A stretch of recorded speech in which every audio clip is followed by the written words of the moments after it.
2019. And I hope everybody, whether you're watching this live or recorded after the fact, hope everybody is fantastic wherever they are. Everything's beautiful here. Just no rain. It's been beautiful days, very hot, and just nothing really to complain about. My brother was here a few days ago. We watched the sunset, and we ended up talking about the Marvel movies and everything. So it was cool for him to come down, and we had a good time. And let's see who's here. I think Concha was first in here tonight, and Heather and Missy. Let me change this. Why does this change?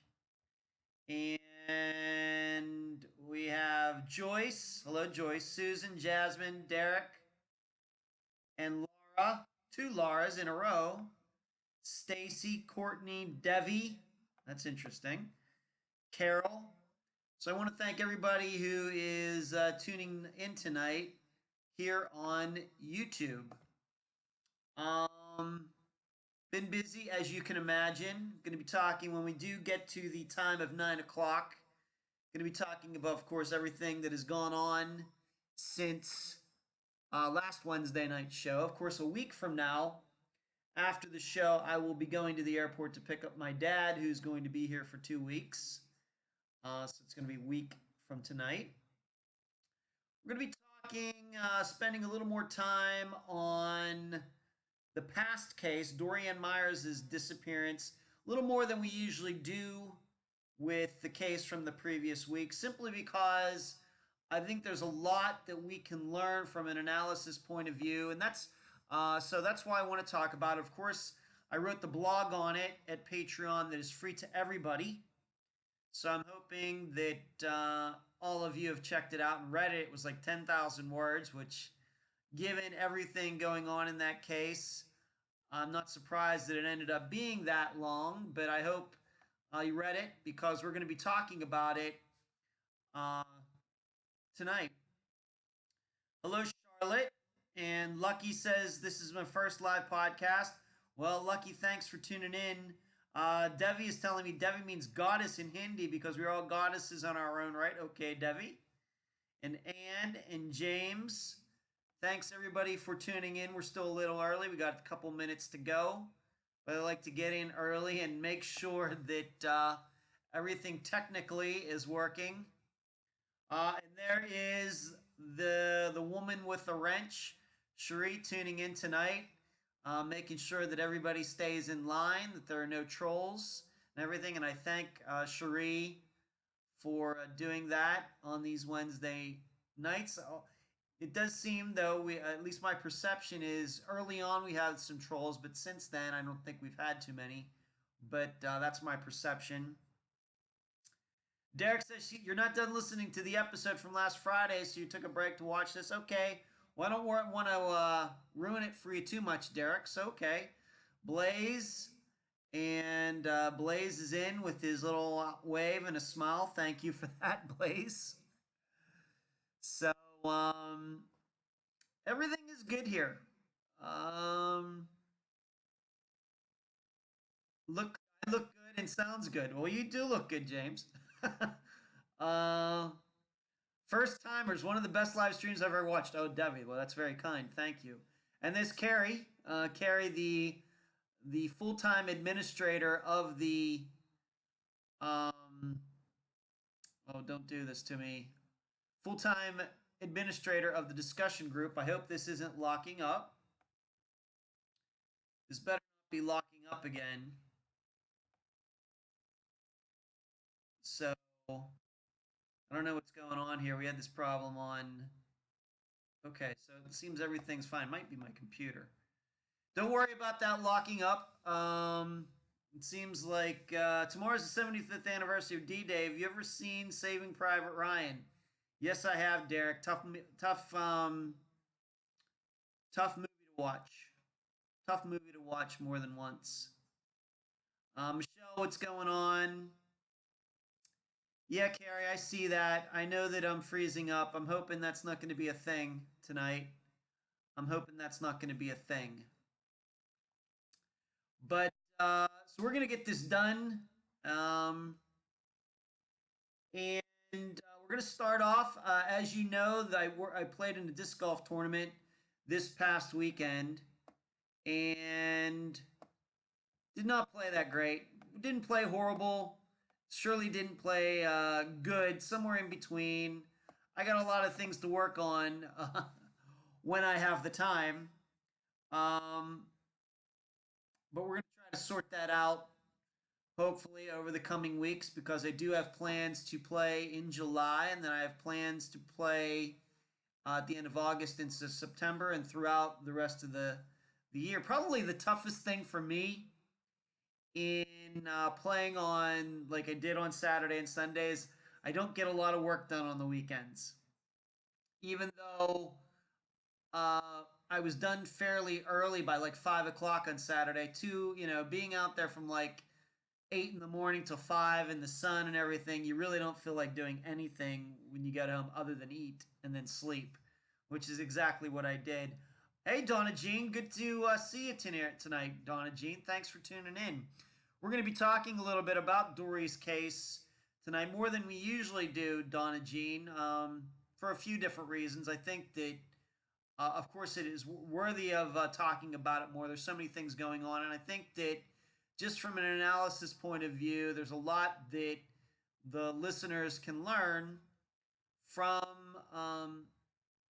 really examining Dori's case and looking why things may or may not have been the way they seem. So we're going to be doing that. What weekends for you, Ed? You do for others all week. Well, Debbie, this is a full time job for me. I guess you could call it a small business, and so I have to treat it as such. And anybody who owns their own business or something knows that it's usually a 7 day a week thing, at least not maybe 10 hours on the weekends or anything, but still there's things to be done, and that's surely my case. Thank you, Courtney. I appreciate that. Layla, what's going on? So I played in the disc golf tournament this weekend. Like I said, got some work to do on my game, and I'll be working on that when I have the time. Um, we had some issues with the think tank this past Sunday night. So I know Layla's in here, Cherie's in here, Joyce is in here, Carrie's in here, all members of the think tank. And we're going to give it another shot on Sunday night. We got through about 2/3 of the analysis of Dori's disappearance. And we're going to continue that on Sunday night, along with talking about this Friday's case, which is the disappearance of Austin Pevo. So we're going to combine the two because I really think it's worth we talk about it a little bit more, being that we got cut off due to technical difficulties, either on my end or with YouTube, which was having problems on Sunday. Bree, what's going on? Santa Claus is in here tonight. Wow. Okay, well, I guess we got 6 months to Christmas, so I guess he has time to maybe take an evening off to watch the Unfound live show. That's kind of cool. I'm lucky I've not heard anything about Jessica Hamby's case. I have not. I have not. What else? Oh, I'm sure somebody of you, maybe you didn't know, but I think a lot of you thought that I'd be going for the jury summons this past Monday morning, and that didn't happen.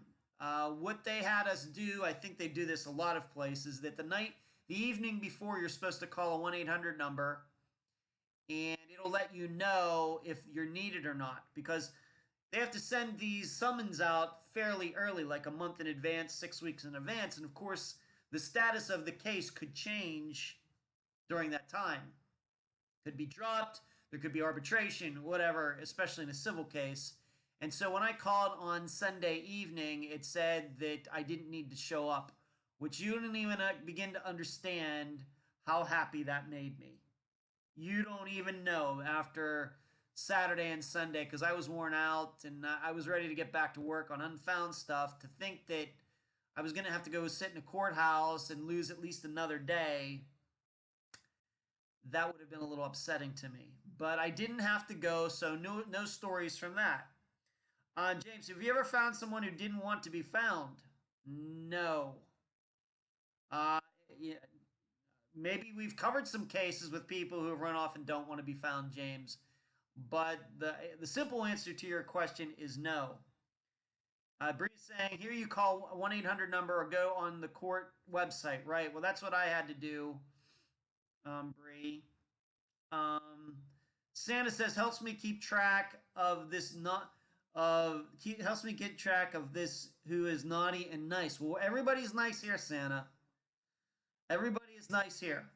Please, I think. D, I think I would like to serve on a jury, but I don't mind missing my job. Well, I do mind missing my job. I really do.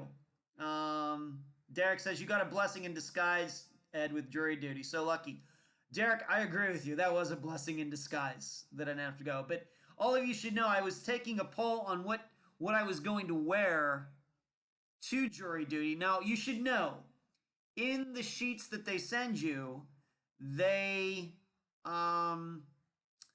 tell you business attire is recommended. It's actually in red. It says business attire is recommended.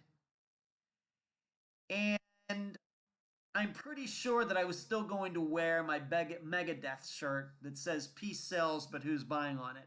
I'm pretty sure I was still going to do that, even though it said that on the paperwork. And if somebody gave me a hard time, I'd just say, this is the attire I do business in. So I don't know what to tell you. That's what I was going to say. And the reason that was going to end up being the shirt, of course, maybe some of you don't know, Megadeth is an American heavy metal band. The lead member is Dave Mustaine, who way back in the day, used to be in Metallica. And the reason I was going to choose that shirt, that concert shirt, that band shirt, is because there's a line in it that says, what do you mean I don't support your system? I go to court when I have to. So it seemed fitting that I would wear that shirt to court. Although I probably would have been given a hard time. I have no idea. They probably would have thought, what kind of 48-year-old wears a heavy metal shirt to jury summons? I do because I can. So, I don't know, but I think that's what I was going to do. Of course, I didn't have to do that because I didn't have to go. Bree says, nobody dresses up here. Okay, Bree, well, that helps me.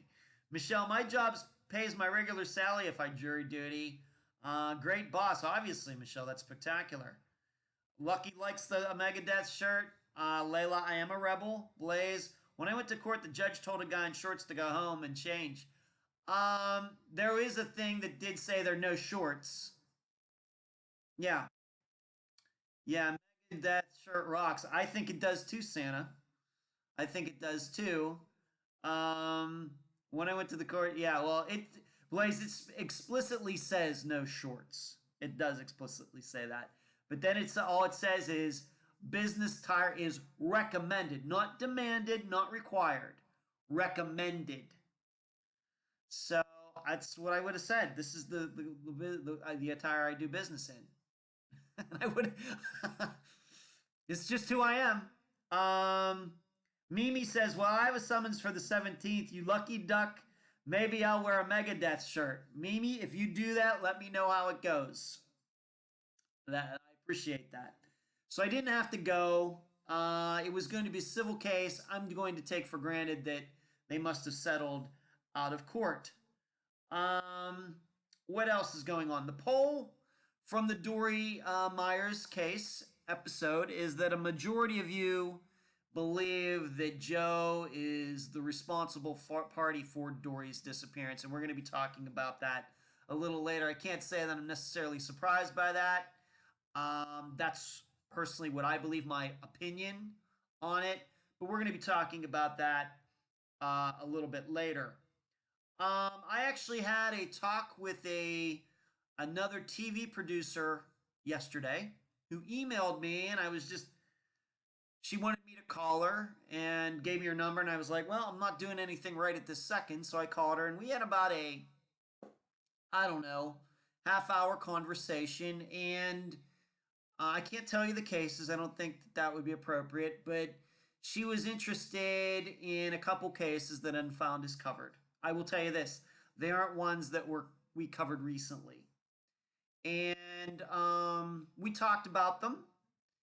And she just asked me a little bit about myself, and I don't think this is like for a TV show or something like that. I just think that they're looking to do documentaries on some cases, and they ran across Unfound's, uh, whether on iTunes or wherever else, and want to try to make that happen, and wanted to know if I could help out on that or not. And I do realize, by the way, I do realize that the screen is freezing once in a while. I don't know what it is. I just don't know. I know I'm freezing again, Derek. Doing what I can. Not sure uh, why this is. Maybe it's this computer, because this kind of happened on Sunday night as well. And to my knowledge, we have never frozen up. Let me see if I can do this. Let me close some windows, see if that changes anything. Let me close this all down. And um, maybe that'll help a little bit. Not sure. Not sure. Um, I can just tell by looking at my screen here. It's not doing it now. Yeah, it's intermittent. I'm just gonna keep talking. Uh, this woman was interested in a couple different cases that have been covered, and I said that I would do everything in my power to help her out. I don't think she's necessarily interested in me or anything, and that's fine. Totally fine. She's just interested in the cases, and I want to make sure that she has access to those guests, and I will provide anything I can to make it happen. Whether they happen or not, I don't know. However, I have another conversation with another TV producer tomorrow morning. Now, I think that this one is more along the lines of other conversations I've had with people about some sort of TV series or something like that. That's going to happen at 10 p.m. or 10 a.m. Eastern tomorrow. And this is somebody new. I've had Cherie look into them a little bit, and they've gotten some Emmys. And in fact, the person I'm supposed to talk to has won an Emmy for the work. So I'll be interested to see what they have to say, or this person has to say. So I guess they're fairly legitimate. And Cherie had sent me a list of the shows that they do or have done, and I'm sure that many of you are familiar with them. So I will let you know whatever, how much I can say, I'll let you know how that goes. I'll probably post something in the group, and I'll probably maybe talk about it next week, whenever I can. I appreciate the compliment, Debbie. Audio is great, video is freezing. I've had internet issues all day, Jill says. Well, I'm just going to keep talking. Um, Bree, I'm not familiar with that case.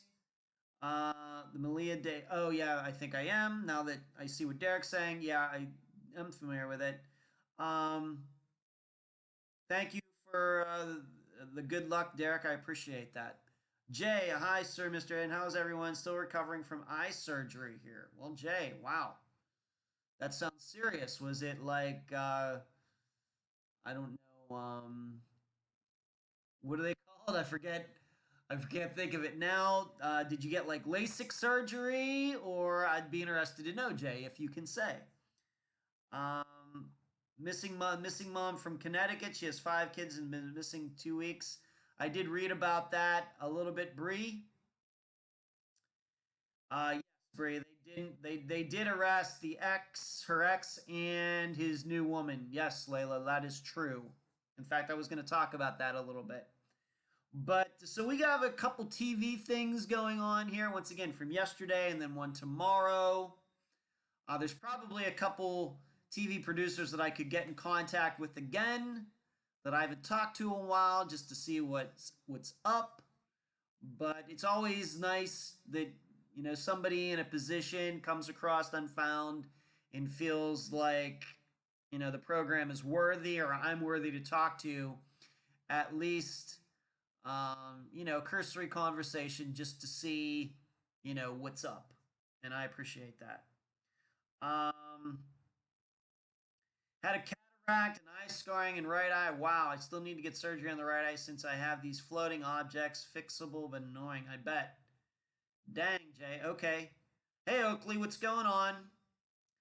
Bree, well, can't wait for the TV things. Well, we'll just see. TV is a tough gig, and a lot of stuff that gets done. They shoot these pilots. A lot of stuff never ends up on TV. A lot of things do not go past the conversation stage. That's just the way it goes, and you know what? I'm fine with that. Trust me when I say I'm perfectly fine what I'm doing right here. There are, not actively pursuing any sort of TV. If people come to me, I'll talk to them. But anything that I would do could not get in the way what I'm already doing. Okay, which is talking to all of you, talking to the guests one on one, doing the episodes, doing the books, and everything else. I'm not going to do anything that gets in the way of any of that. So, and I probably, my impression is there are a lot of true crime hosts out there who would love to, have their own TV show, and that's fine. I'm just not one of those people. I would like to. I mean, if I'm offered it and things can be worked out, great. It's just something it's not really anything I really think about. I'll be honest with you. I'm perfectly fine just working here at home, doing what I do, working with Cherie and Emily and everybody else who helps out on the program. Mm. Jay says, your podcast helped me get me through it. Well, I appreciate that, Jay. Hopefully I can get back on my feet with care stuff. I'm not even 24 yet. Hope I'm not old. Yeah. Wow, Jay, you have a cataract and you're only 24 years old. Really? Wow. Wow, I'm sorry to hear that. Jeez. Okay. Let's take a question. And once again, I realize that some of these things, it is locking up a little bit, but I guess the audio is still fine. Um, Jill asked me, not the Jill, I think the other Jill who tunes in once in a while, what should change with the media and the missing? Here's what I would say. Um, what I the problem I see with disappearance articles that of course I post on Twitter and in the group and on the page just about every day is that there's usually not enough details. Okay. It is amazing to me that they'll just say, well, he disappeared and this is the time. And they'll give a description, they'll put a picture. They won't say where the person was going. They won't say who the last person was who saw the person. Things like that. It is amazing to me the amount of detail that is not in these details that aren't in these articles. Um, that's and why is that? I don't know. Do they not have a room? Do they not know? Do the police not want a lot of the details given out? I really don't know. I can tell you from my experience working with the Trib last year, it was a little bit of the same thing. As much as I enjoyed working with them, and I think we did real good work, um, there could have been more details in those stories. And had I written them myself, that's the way it would have been. I have nothing against Steve Hube. I enjoyed working with him, but um, I think I'm not sure that my expectations were met when it came to the amount of detail that we could have gotten into in those articles. So I guess I have experience with it firsthand. So, Jill asking me what should change with the media and the missing is that those first um, articles that come out about a disappearance need to have more detail where the person was seen, where they were going, etc. Just not enough of that. Joyce is saying I'm the oldest. Okay, that's funny, Joyce. Jay's okay. So there you go. But that would be my answer to that for Jill, who asked about that. Let me answer another question, and then we're going to continue on going back to some other things. Um, Carol with an E, Carol, Carole, is asked me in the group today, and of course we talked about this case many times, so I'm not spending a lot of time on it. She asked me what exactly is my theory. Maybe she watched an old Unfound Live episode where I talked about it, but she asked me what exactly is my theory regarding the disappearance of Jennifer Kesse. My theory is that she disappeared the night before. She disappeared on the Monday night, not the Tuesday morning. Why? Because she never turned her phone back on the next morning. I refuse to believe, even back in the year that she disappeared, which was the years before Android phones and iPhones, but I guess Blackberries maybe were out at that time. That I refuse to believe that a young woman who is a businesswoman, was in real estate and everything else, we are to believe she got up, took a shower, ate her breakfast, went through her outfits and everything else, picking out, because her parents always make that deal. Look, she had these outfits out and she was picking them. That's how we know it was the Tuesday morning.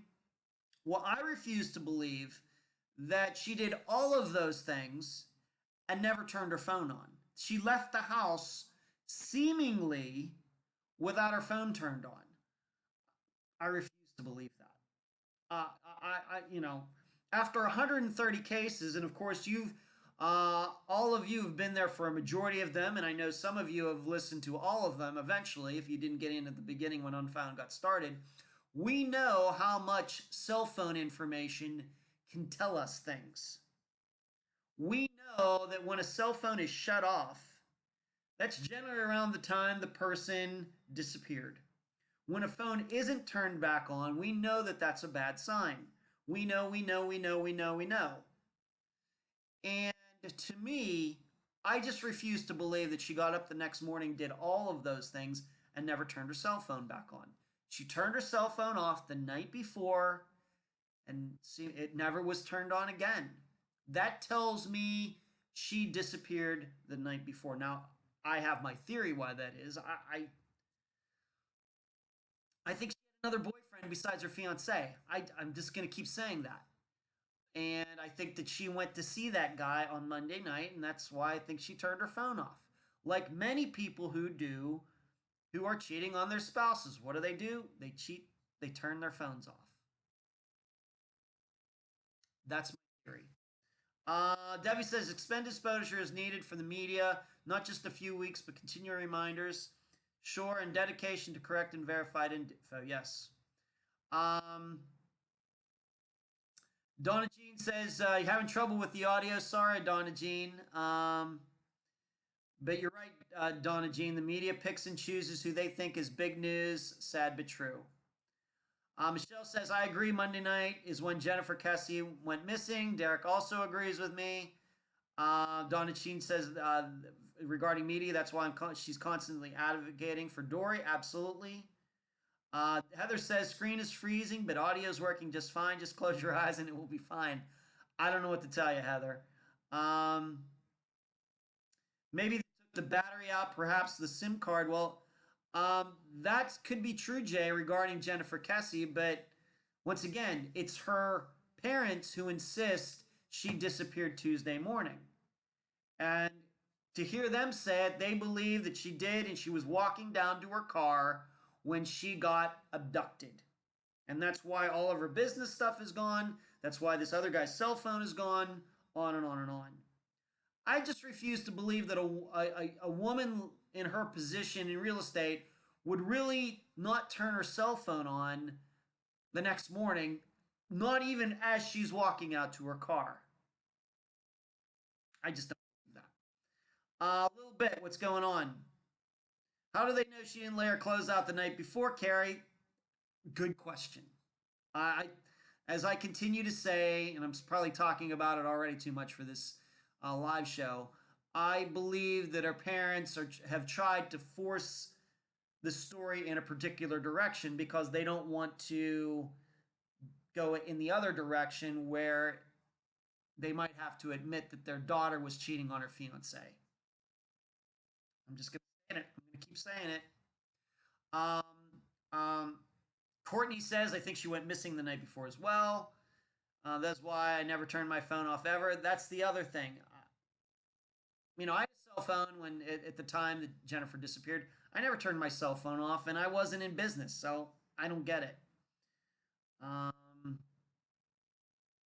Debbie, I wonder if there's a way to determine a time pattern as far as what time in the morning she would turn her phone back on.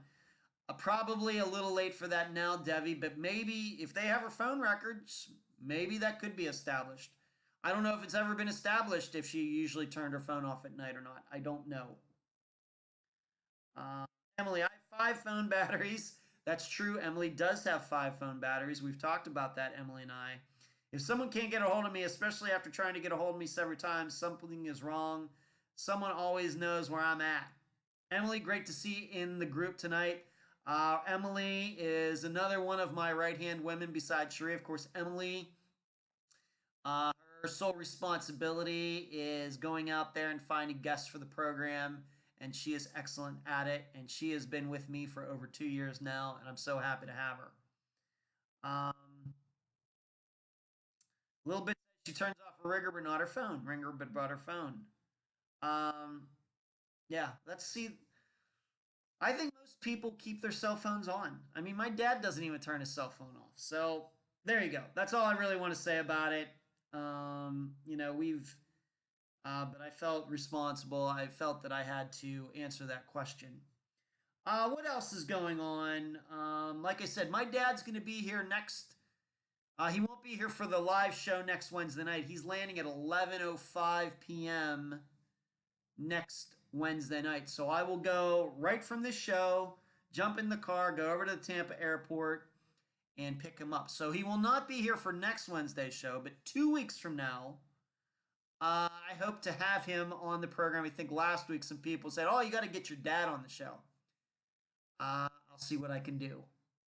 But that'll be 2 weeks from now. And then the week after that, he's leaving in the morning. So he's technically only going to be here, even though he's going to be here for 2 weeks, he's technically only going to be here for one live show.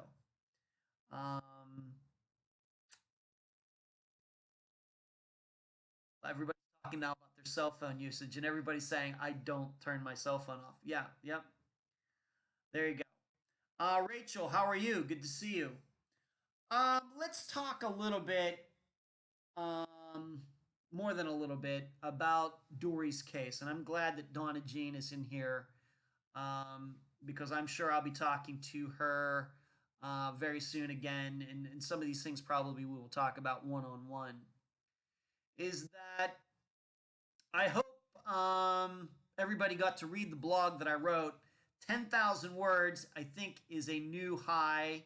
I don't think that the Thomas Brown blog that I wrote last summer was that long. I don't think. I didn't go back and check, but when I got to like 5 digits, 10,000 words, I was like, wow, you're really putting some time into this, Ed. But there was, of course, a lot to cover. And the major points that come out of that, and what reason I think that I made this one free to everybody is because I think that we can learn a lot, not just about Dori's case, but about analysis of disappearances in general and trying to pick out the things that we think are unique, that are different from all of the other cases that Unfound is covered. And if you read the blog, Rachel, I don't have, no, that's a good question, Rachel. I don't have Super Chat because this video is not monetized. My account on YouTube is not monetized. because I have some content in the earlier shows that is copywritten that I have to change. So right now, Unfound is not monetized on YouTube, so no, there is no super chat. But regarding Dori's case, as I wrote, there is a feeling that I get in looking at everything that is known about Dori's case is that there element of overkill. And what I mean is you get a feeling after a while for disappearances. And as I wrote in the blog, Dori's case has both a burned house and a burned out car. In all of the other cases that Unfound is covered to this point, we only have one burned out house, and that is, of course, the Bible Freeman case. And we have one burned out car, and that is the Jeremy Burt case. But suddenly in Dori's, we have both. That tells me something. First of all, it tells me, and of course, all of the missing persons cases that Unfound covers are unsolved. Some of them have been solved since then. But we only cover unsolved ones, which means it is not pertinent that a person, a suspect or suspects, burn houses, burned cars to get away with the disappearance. Obviously, we've proved that with Unfound. So, in general, there is no reason to burn cars in houses because so many people get away with that. But we have in Dori's case, we have both of them. And it is, like I said, it gives me this feeling of overkill. Like somebody is trying to make this look like something that it's not. And this is the reason that I wrote in the blog that the general thought is that somebody burned the house and burned the car to cover up evidence. Okay? That's perfectly, on the surface, that seems like a decent idea. But then you compare it to all the other cases and you figure out what that, you don't need to do that to get away with the, get away with something in a missing persons case. But I would also add that in the case of the house, of course, the car was completely torched, but the house did not burn down. It was burned, but it wasn't completely burned. And we know that in talking to Donna Jean, that there were several things that could be salvaged from it. And she even talked about Joe being there, taking out these VHS tapes. Well, VHS tapes are plastic. They survived. So somebody burned the house, let's say, to cover up evidence, but the house wasn't totally burned. But still, this case is unsolved. How can that be? Are we to believe then that the fire only burned the evidence and everything left couldn't help the case at all? Well, that's a pretty unique fire, I gotta tell you. All right, I gotta tell you that. It seems kind of strange that a fire that could be stopped halfway through still does the job that it was meant to do. That's interesting to me. As I stated in my blog, being that my theory is that Joe did have something to do with this, is that those fires were not meant to cover up anything. They were to make it look like they were something that they weren't. All right, I'm going to stand by that. I've had a long time to think about this. I've known about Dori's case. It's one that I've wanted to cover for a long time, and I've had a chance to really, really, really think about it. And now, all these years later, I can use my missing persons experience to do it. And that's what my experience tells me. Let's read, and I know once again that the screen is freezing up. Are you talking about Patreon? Yes, please, Cherie or somebody point Rachel in the right direction. Rachel would love to have you over there. Talking about that.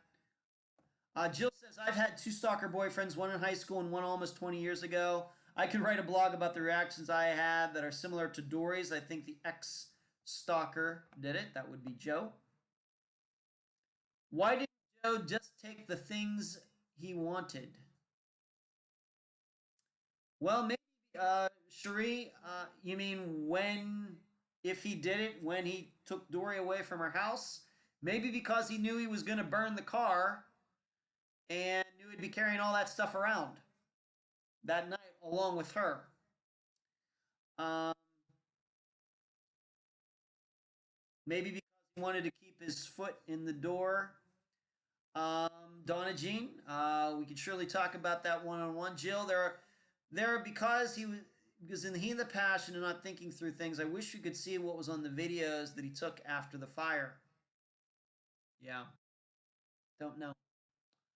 I don't know if we'll ever know what was on those videos. Um, but there's just a feeling of somebody really, really, really going out of their way to cover up things, and I just know that that is contradictory to all but a couple of the disappearances that Unfound is covered. And when I see that, I get suspicious. And even so, we know why the Bible Freeman house was burned. It was they tried to do it to cover up the murders, the executions of Mr. and Mrs. Freeman. That's why that fire happened. And in the car regarding Jeremy Burt, what I think the reason that the car was burned, and of course we have to remember it was out in the middle of nowhere in some field, is so it wouldn't be identified as being Jeremy's car, I think. Um, Donna G says the videos that were of Dori and Joe on the road when she went with him in the truck, and I never really got the chance to look at them. Um, I don't know. Cherie says, I can't get past the boyfriend not looking for Dory. That's too big for me to dismiss. I'm guessing you mean the new boyfriend, Cherie. Obviously, until we track him down, that's going to be a big question, Cherie. I agree. But I don't want to jump to any conclusions with him necessarily until we can figure out who he is. That would be helpful. What are the pics that we're laying out? Yep, hard to understand a little bit, but we don't know. The problem is we don't know how long Joe was there before Donna Jean ran into him. He might have been the one that put the pictures on the bathroom. We don't know. Maybe, maybe not. I don't know. Um,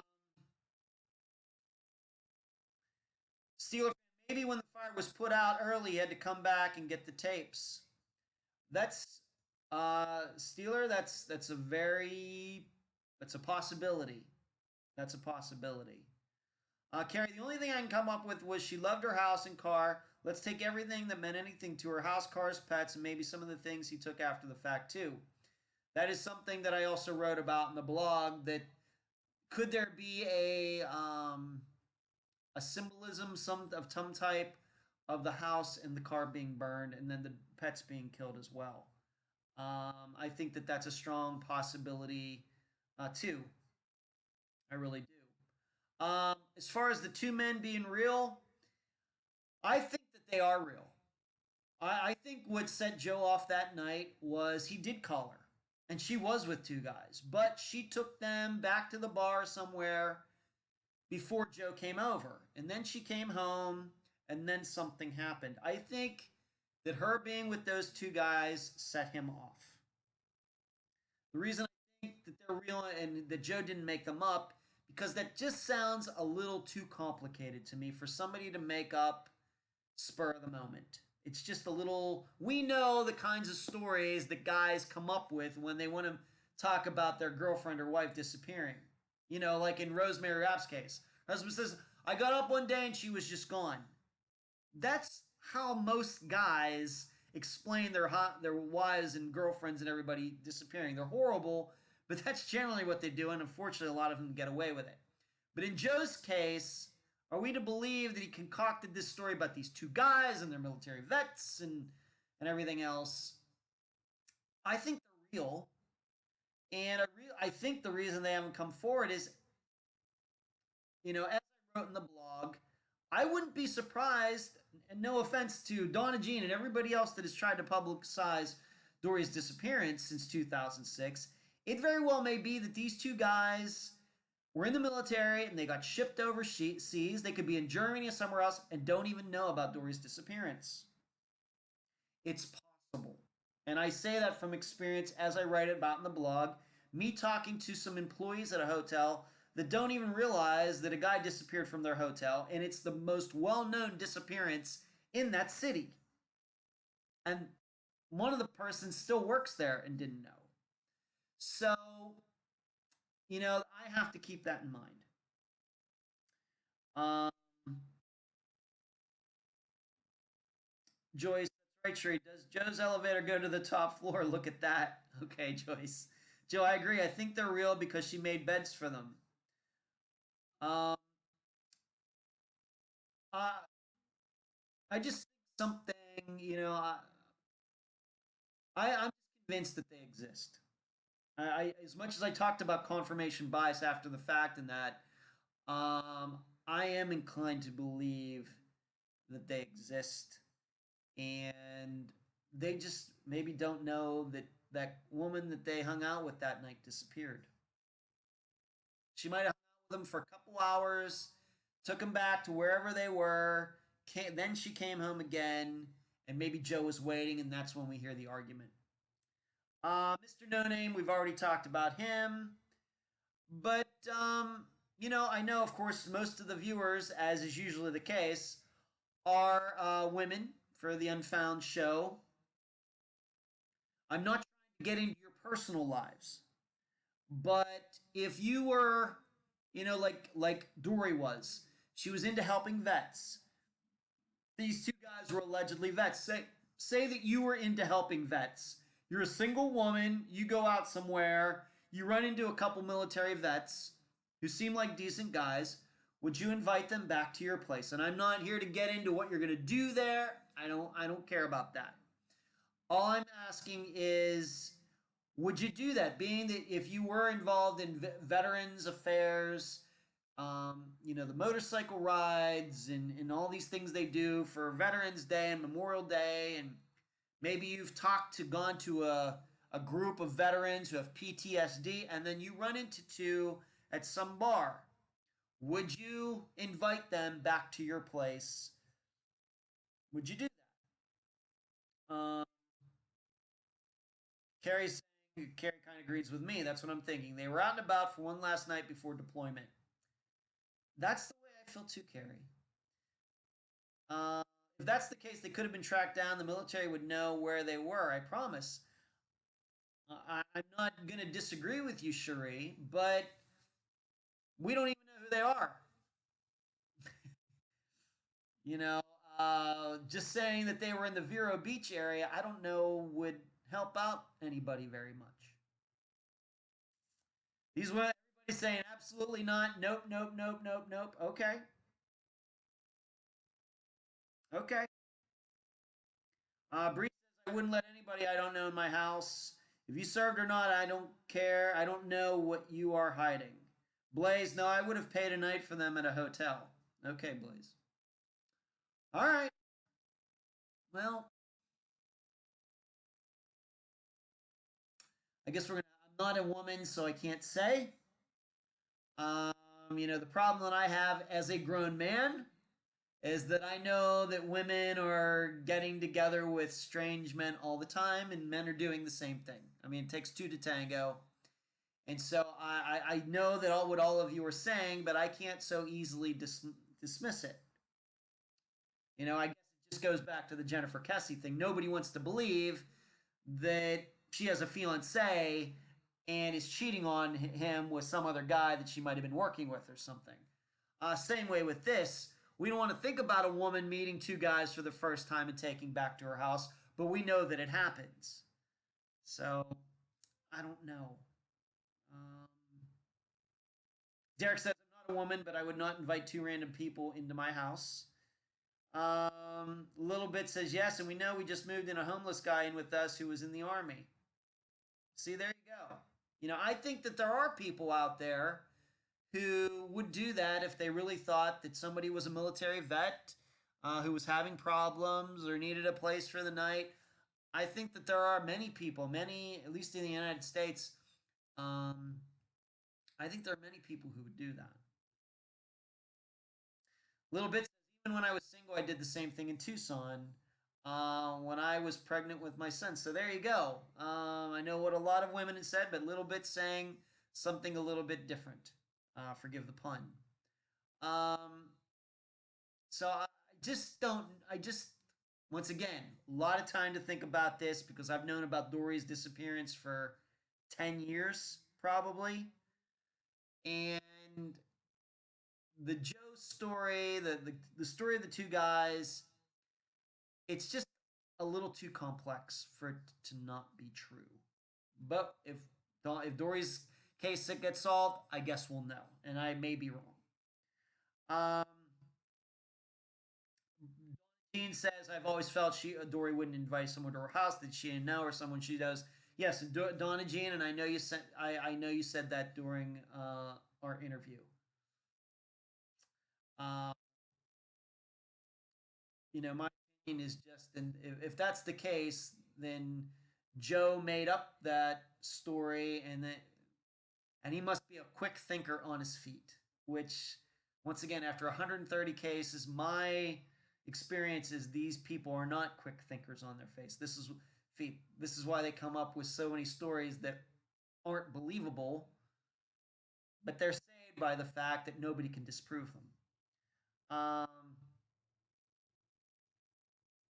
Emily says, "I'm a softie. I may have done it. No, my husband would not let me. I'm sure he wouldn't, Emily." Gene, what's going on? How are you? That's okay. Blaze says, "I would do if my husband was there, not if I was alone." Uh, Joyce says, "I watch a lot of ID, hear a lot on that show. Certainly do." Joyce. Layla says, "I live alone and wouldn't do it." LaFord says, "Me too."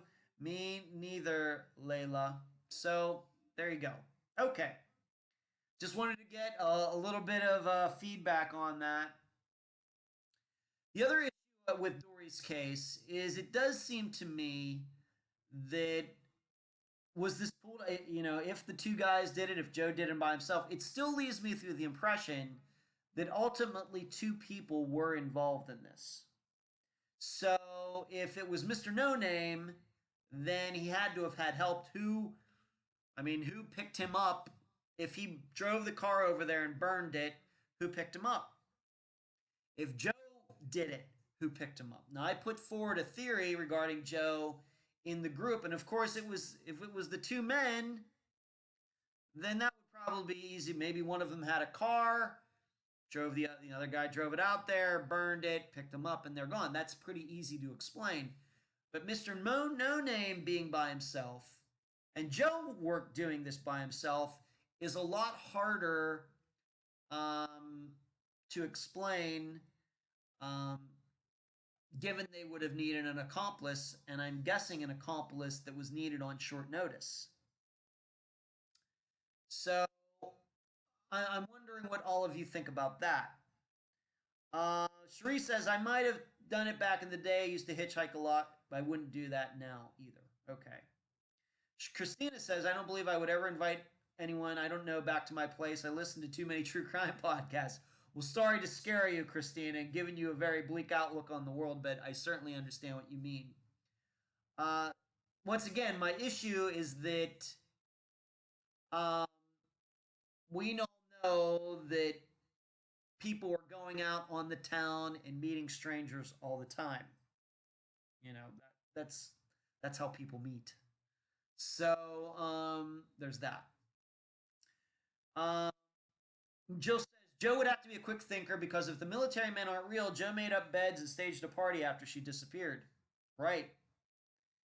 And like I said, that's not usually what suspects in disappearances do. Layla, I don't even want people I know spending the night. Okay, Layla, you like it. Layla, I'm very similar to you. I know the feeling. Miranda, what's going on? Blaze, but many guys lie about being vets. I met a guy who told me he was in Vietnam, but he was born in 1963, too young. Yeah. Um,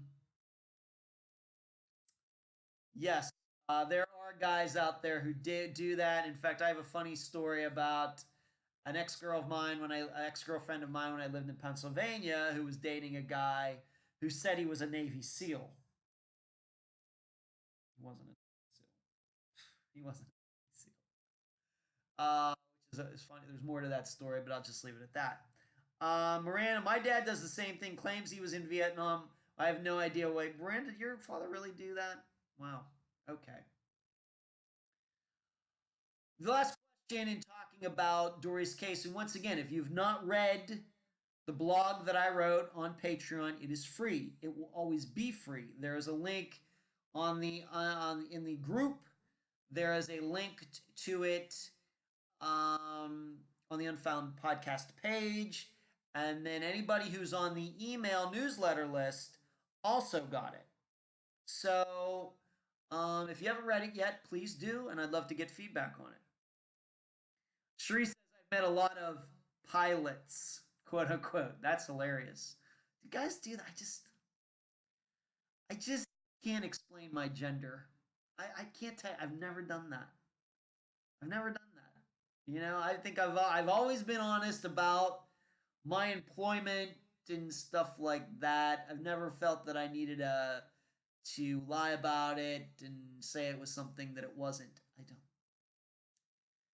I have to admit, just a lot of things about my gender I don't understand. Um, Joe says, "True, Blaze. Some will make up military history to pick up women." See, I could never pretend that I was in the military because I think anybody who would meet me would know that guy was never in the military. I'm just too independent, and I think that a woman would pick up that fairly fast. You know what? I can't ever see this guy wanting to wear the same clothes that every other person's wearing, and I just don't think I could ever pull that off. Michelle, my godson is in the army. Many lie. He tells me about it. Derek, our gender can be strange at times. True, Derek. That's true. Gene, Mark wants to know if you've ever heard about the mother of 5 who disappeared recently in Connecticut. I have. And they were just, some people were just talking about it earlier up. If you go up the chat a little bit, Gene, yes. Um, now everybody's talking about how they've been lied to about men and their jobs. That's funny. Okay, we have pilots here too, Sheree. Everyone is stationed at Whitman Air Force Base. Oh, guys will do anything. Guys will do anything to meet women. It's just crazy. And then lastly, we've already talked about this regarding Dori's case.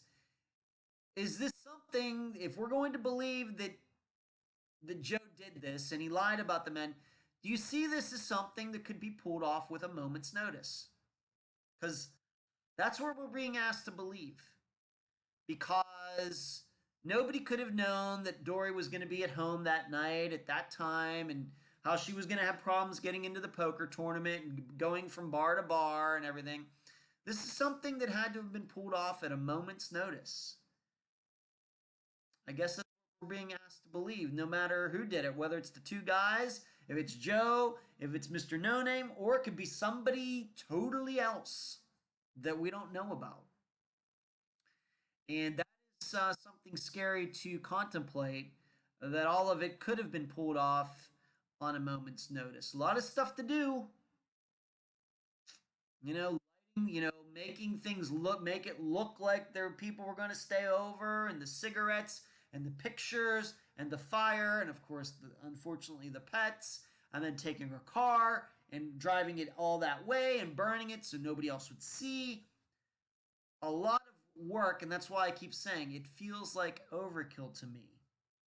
Which once again means it feels like somebody was trying to make it look like something that it wasn't, trying to make look it like it was done by somebody who it wasn't. And that's why I personally keep going back to Joe. Miranda says everyone knows he wasn't talking about her dad, but we just go along with it. He never claims to be a hero. He just says, when I was in Nam. Oh man, Miranda. My dad was in the military. He was in Korea, but he was there after the war, and he's never told anybody differently. And I have the pictures to show of him being in Korea, and he talks about it with the locals over there and everything. But he was not in any sort of battles or anything like that, although he was up on the DMZ. Blaze says he could even get cigs from his truck and empty beer bottles out of the trash. Certainly plausible. Plausible, Blaze. Certainly plausible. Okay, so I appreciate you talking a little bit more about Dori's case with me, and a lot of good input. And once again, for the think tank members, we're going to continue talking about this just to finish the discussion on Sunday night that got cut off because of technical difficulties this past Sunday night. But we will also be talking about Austin Pevo's case. Let me take two more questions, and then we're going to be talking. I'll talk about Austin Pevo's case. Nicole had asked me in the group, what is my favorite food on my cheat days? I haven't been talking about my cheat days. Really did not get to experience a cheat day this weekend because I was playing disc golf that day. I think chicken wings are my favorite cheat day food. I think so. And I don't get fancy with it. I've just been going over to Publix, which is a local grocery chain, and they have them hot in those little baskets at the deli counter. And their wings are excellent. I got to tell you, they're excellent. And sometimes I put a little hot sauce on them that I have here at home that I'll get once in a while. But chicken wings are my favorite. That's when I think about cheat day. That's the first food I think of, and then I think about chips and tortilla chips and cheese, and then I think about cupcakes, and then I think about some other things. But it seems meat, whether it's chicken or steak, that always comes first to my mind when I think about my cheat day. Just my opinion on Dory's unknown boyfriend is that maybe Dory didn't tell him Joe went on the cruise. When he found out, he split long before Dory disappeared, and like the military guys, doesn't know she disappeared. Jill, that's possible. That's certainly possible. Um, Blaze says, were the butts saved for DNA testing? I don't believe any DNA testing was ever done. Donna Jean would be able to answer that. I don't. We talked about that, Donna Jean and I, and I don't think any DNA testing was ever done. Donna Jean, there, Jill says took him to the police. There you go. Miranda, I need to watch this from the beginning. Oh, that's awesome for me because I won't make it to the bank until Friday, so it's good to know we'll be discussing it. We're going to discuss it some more, Miranda, on Sunday. Like I said, we got cut off due to some YouTube problems, maybe some problems on my end on Sunday night where my everything just froze up and I couldn't get it to work anymore. I think we got about 55 minutes in, and there were still a lot of things to talk about. So, Miranda, that'd be great. We'll see you Sunday night. And then Laura had asked me if I know anything about the Joey Lynn Offutt case, Offutt. That's a case from Pennsylvania. I looked it up, and coincidentally, that involves the burning of a house, and I guess her 6-month-old child was found in it, and she's never been found. That's if Laura's going to watch this. I really don't know much about that case, but maybe Emily can find somebody in Joey, by the way, as a girl, a woman. Maybe somebody can find Emily can find somebody in Joey's family, and we can have them on the program. I'll try to do that for you, Laura. We'll try to get that done for you. Let's move to this Friday's case, and it is the disappearance of Austin Pevo from Fort Hall, Idaho. Another Idaho case. This will be our fourth Idaho case. That's interesting, being that there aren't a lot of people that live in Idaho. We've done what? We've done Aaron Barnard, Jeremy Burt, Patrick Beavers, and now Austin Pevo from Idaho. February 3rd, 2018. So this will be the most recent case, a disappearance that we have done. His mother, Susan, is the guest. I did this interview last week. And the title of the episode is Minority Report, because Emily and I are making a concentrated effort to feature more minorities on Unfound. She and I had to talk about that a while ago, and she's been trying to do that. And what I forgot to mention was the Kelly Sims episode from a month ago or 6 weeks ago. I forgot to mention during that episode that Kelly was part Native American. Um, and so Austin is Native American. He grew up on a reservation, the Fort Hall Reservation. It is of the Shoshone Bannock tribe. And it's called Minority Report for a couple reasons. One, because Austin is a minority in the United States, Native Americans. And like I said, really going to try to work hard on that for the rest of the year. African Americans, Hispanics, Asians, etc. And of course, there are going to be a lot of white people in there too. But Emily has really been trying hard to contact um, minority families if they have pages and websites or wherever else, and trying to talk to them.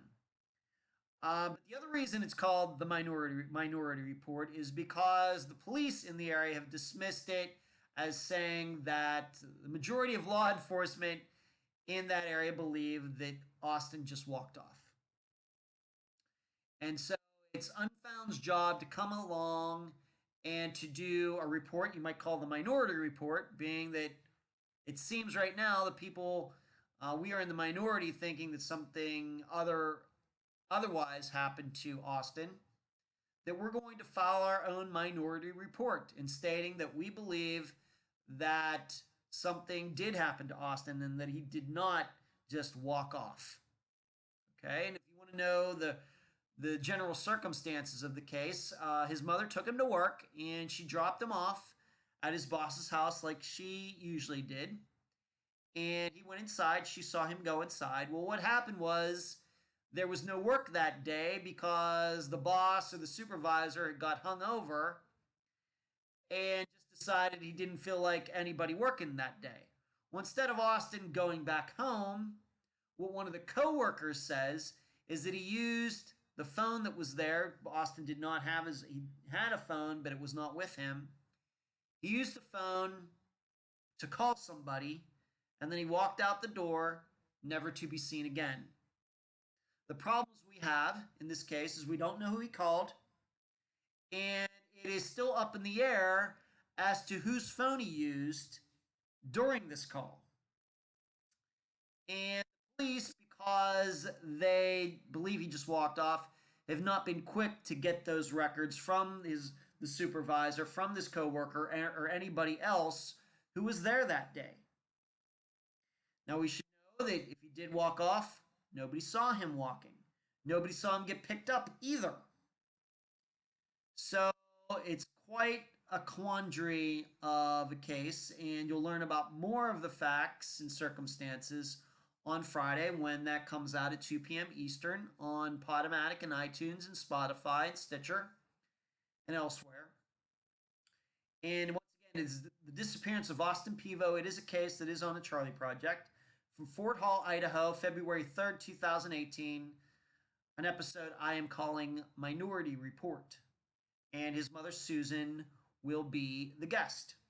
Have you covered any cases from New England, Miranda? Wow. Well, is New York considered a New England state? Don't know. I don't think we've done any in Maine. Don't think we've done any in Rhode Island. I don't think we've done any in Connecticut. You may be right that we haven't done any in the New England states, Miranda. I'm not sure why that is. There's certainly enough people who live there. So I guess the answer is no, unless you consider New York to be a New England state. I guess it just depends. Of course, we've done a few in New Jersey as well. Emily is here. She says, I'm working hard on getting more Native American and African American cases covered. Sometimes I have trouble, especially with Native Americans. Donna Jean, I have to go. That's fine, Donna Jean. Thank you for tuning in tonight. Donna Jean, I'll be talking to you very soon. Give you a call, and we'll talk a little bit more about Dori's case. You're welcome, Donna Jean. You're very welcome. No, Miranda, I don't believe any in Massachusetts. I don't believe it. Not off the top of my head. Of course, when I think of Massachusetts, I think of Mara Murray, but she technically disappeared in um, technically disappeared in New Hampshire. Miranda says New York and New Jersey are definitely not part of New England. Okay, thank you for setting me straight, Miranda. Then the answer is no. I would I think I would remember if I did. I'm pretty good at remembering all of the states that we've covered so far. And I don't think any of those states up in the Northeast, that far into the Northeast, have been covered, just the way it's worked out. But we've been doing this for over an hour now, so I am going to go. Tonight, what we do, we talked about how I didn't have to go to jury duty. We talked about me having the disc golf tournament, and I didn't get any work done this weekend. I didn't play very well. We talked about the poll for Dori's case. We talked about technical difficulties with the think tank, and we're going to try to make up for that this coming Sunday night. Talked about a talk with a TV producer that I just had yesterday. Talked about one that I'm going to have tomorrow. I talked about how my dad will be here, he's coming here next Wednesday night, but after the show. We talked about Dori Myers' case, something we don't usually concentrate that much on the previous case. And then I answered some questions from Jill, Carol, Laura, and Nicole. And then finally, as we usually do, we talked about this coming Friday's disappearance of Austin Pevo. And you will hear that 2 p.m. Eastern. It's a long one. It's a long episode. It's like almost 2.5 hours. So get ready for that. And I'm going to say goodbye to you. I apologize for these technical glitches, but it seems to me the audio was just fine. So that's great. But yes, Cherie's reminding everybody about patreon.com. If it's only for $2 a month, please join us over there. And that's it. Thank you all for tuning in tonight. Cannot tell you how much I appreciate it. Love talking to all of you. And I hope you have a beautiful rest of the week. Good night. See ya.